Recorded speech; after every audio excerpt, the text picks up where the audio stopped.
Payo mula sa aking sarili at sa aking mga mahal sa buhay, magulang at malapit na kamag-anak. Lumipas ang isang malaking pagdiriwang na tinatawag ng Kapaskuhan. Siguro napansin ng ating mga mahal sa buhay na hindi tayo nakikihalubilo o nakikigaya. Okay, bismillah. Kami bilang ako ngayon na isang ganap na balik Islam at isang Muslim, bakit hindi nga ba ako nakikigaya na ulit sa kanila sa ganitong mga gawain? Atin itong ipapaliwanag ko sa kanila ito upang sa gayon ay dumating sa kanila ang malinaw na mensahe. Dahil ito, kaya hindi kami gumagaya dito, ito ay ipinagbawal ng tagapaglikha. Dahil ito ay isang uri para sa amin ng pagtatambal sa tagapaglikha. Dahil ang tagapaglikha ay hindi nag-utos sa mga propeta o hindi ito ginawa ng mga propeta. Kaya hindi namin ito isinasagawa.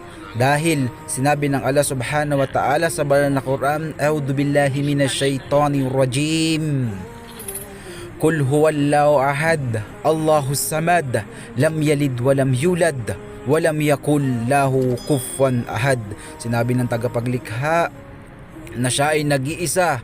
Sinabi niya sa huling propeta, wala siyang pangangailangan, siya ang tagapanusto sa lahat ng kanyang mga nilikha. At ito pa, sinabi ng tagapaglikha, hindi ako ipinanganak at hindi ako nagkaanak, at sa kanya ay walang maikakapantay sa lahat ng kanyang mga nilikha.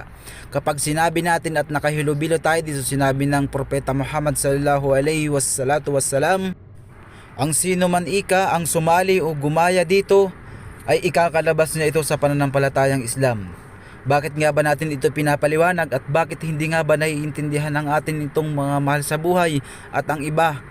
Dahil sa isang kadahilanan o dalawang kadahilan o pangatlong kadahilan. Una sa dito ay ang kakulangan sa kaalaman. Dahil hindi nila alam ang ibig sabihin ng Islam at hindi rin nila alam ang ano ibig sabihin ng Muslim. Dahil ito ay hindi nila natatanggap. Ang Islam ay tagapagturo at tagapagbawal ng kasamaan dito sa kalupaan, dahil ito ang rehiliyon na ibinaba ng tagapaglikha dito sa lupa. Upang sa gayon ay ito ay ating maging gabay at ang mga propeta ang dapat nating tularan. Ang tinatawag na malaking pagdiriwang ng Christmas ay hindi isinagawa mismo ng propeta. Hindi nila isinagawa ito, isinabuhay at hindi ito pinag-utos ng tagapaglikha.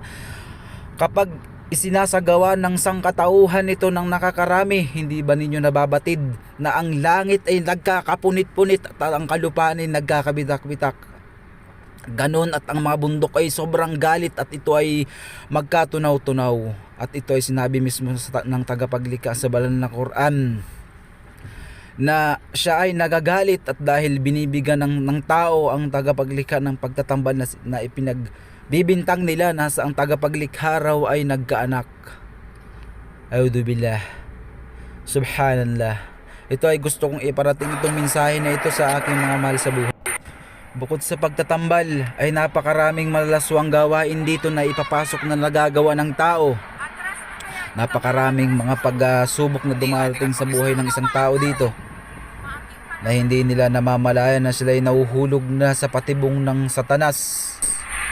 Kaya ang isang matuwid na Muslim ay kailanman ay hindi susuporta sa mga gawain ito na ipinagbabawal o pagsuway sa kanyang tagapaglikha. Ang matinong Muslim ay hindi kailanman isasagawa ang mga batas o susuwayin ang batas ng tagapaglikha. At ipagpaumainin ninyo ang hindi namin salo dito o pagbahagi sa isang gawain ito. Assalamualaikum warahmatullahi wabarakatuh.